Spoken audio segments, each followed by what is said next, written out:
Nagkikrave ka ba sa mga Chinese food dish katulad nitong Macau with yang chow, pork asado yang chow, at Chinese style fried chicken with yang chow? At meron din silang authentic beef wonton na malalaki ang beef chunks. Tayo guys, napadayo tayo dito sa Yingjing Food House. Ito yung mga bestseller nila.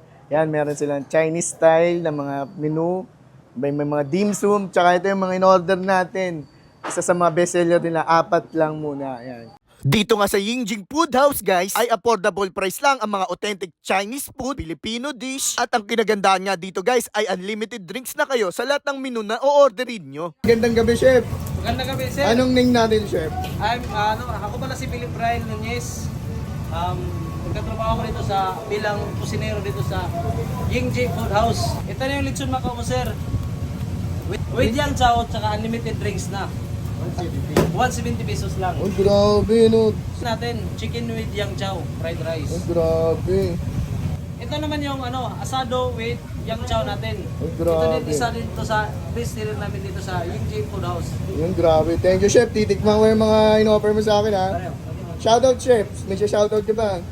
Shout out sa misis ko, Oh. Martin Nunez. Oh, grabe. Thank you, Chef, ha? Thank you, thank you. Kaya mali kami dito tayo sa may Ugbo, Baclaran. Hidden gem, guys. Bakit ko nasabing hidden gem? Yung mga Chinese style rice meal nila is nagpa-price range lang 130 to 170, guys. Yan.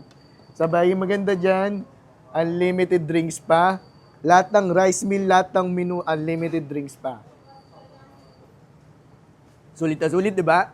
So yan guys, meron silang asado pork rice meal. So, kasama yan sauce. Yan, pwede yung ano yun. Halagang 170 lang. Tikman na natin, kamay na natin to. Pwede nyo pala ito pa-chop. Sa akin, di ko pina-chop eh. Para makita yung gano'ng kalaki. Yan, guys. Nakasabuhan naman natin yung chow nila.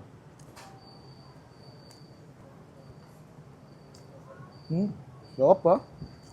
Grabe guys, kakaiba yung pork asado rice nila dito. Yung timpla ng marinated ng pork asado nila dito.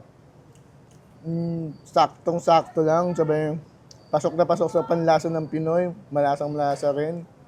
So guys, meron din silang beef wonton noodles. Talagang 160. So, subukan na natin guys. Yan. Grabe ang laki ng beef chunks. Yung beef chunks nga muna subukan natin yan.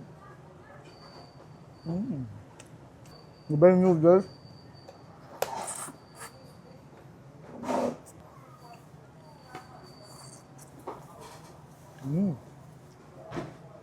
Sabay soup.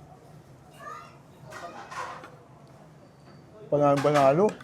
Authentic na Chinese style beef wonton guys yan. Subukan na natin tong lechon Macau with yang chow rice guys yan. Ito yung sauce, hoisin yan. So pwede nyo rin ipa-chop yan pero ganyan lang yung chop ko para makita ang gaano kalaki. Yan guys yan.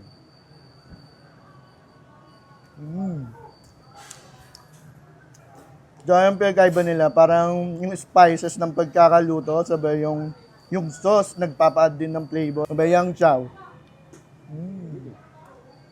So, uli natin titikman itong fried chicken with yang chow nila, guys. Yan. Sasubukan na natin.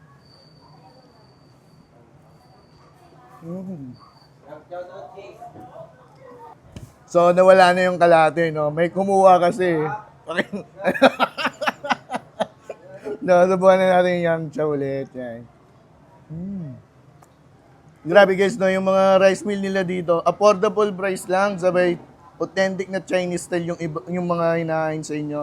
So ako yung guys, kung mapapadbad kayo dito sa Ugbo, Baclaran, at naghahanap kayong gantong Chinese style na pagkain, pang Filipino dish, yan, pinag-combine na nila. Pwede nyo pala itong dayuin mula 8 a.m. hanggang 12 noon, at araw-araw pwede nyo silang dayuin. So yun lang, paalam, salamat!